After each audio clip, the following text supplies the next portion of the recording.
Some other top stories, and we'll get back to weather in a moment. Virginia lawmakers could vote tomorrow on legalizing casinos. The bill, as it stands, would open the door for a proposed casino and resort at the Bristol Mall. But a local developer and the Eastern Band of the Cherokee Indians has a competing casino plan in Washington County, Virginia, next door to the Pinnacle retail development. Caitlin Cluck traveled to Harrah's Cherokee Casino Resort in North Carolina, where the tribal chief thinks the whole process needs to slow down. Casino legislation as gaming bills advanced on the House and Senate floors today. EBIC Chief Richard Sneed is urging Virginia lawmakers allow casino project bidding to be competitive beyond the 5 currently designated cities. It's the only way the Cherokee Casino at the Pinnacle could be possible. More than 4.5 million people visited Harrah's Cherokee Casino Resort in 2019. The Eastern Band of Cherokee Indians believe a smaller casino in Washington County, Virginia would also have huge potential. But Principal Chief Richard Sneed says the General Assembly's gaming legislative process is going too fast. I'm always nervous in anything that governments are doing, and it's like we have to do it right now.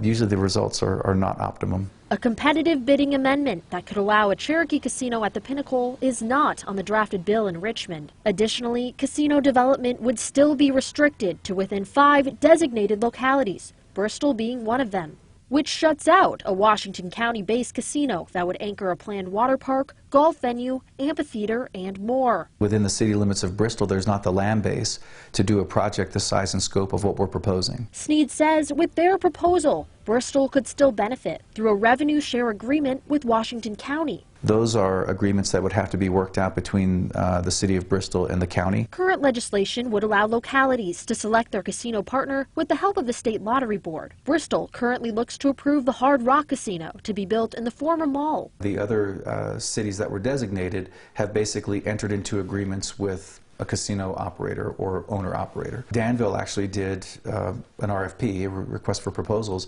and they received 7 proposals from top owner-operators or top operators in the country. But it demonstrates that when you have a true competitive bid process, you're going to get input from, top vendors from around the country. Sneed said the Cherokee's interest in Southwest Virginia shouldn't be questioned. I was kind of taken aback by some of the comments that, well, the Cherokee are just looking to get into this market. Yeah, so is everybody else. On the eve of a crucial General Assembly vote, Sneed believes lawmakers should keep the door open to their proposal. This whole process has to slow down to say, well, look, what are the best options? If it's not us, that's fine, because that means if there was a true competitive bid process, that the benefactor are going to be the citizens of the Commonwealth of Virginia. The attorney for the Pinnacle Casino project sent us a statement regarding the General Assembly's votes, saying in part, "We are confident that the ultimate bill, which you won't see until April, will adopt the JLARC proposal. The Public Procurement Act requires publicly competitive processes for state licenses. The bill currently does not do that. It delegates non-competitive authority to the localities. That's illegal under Virginia law. We don't think that will be the ultimate bill," end quote. And you can read that full statement on WJHL.com. Josh and Sarah?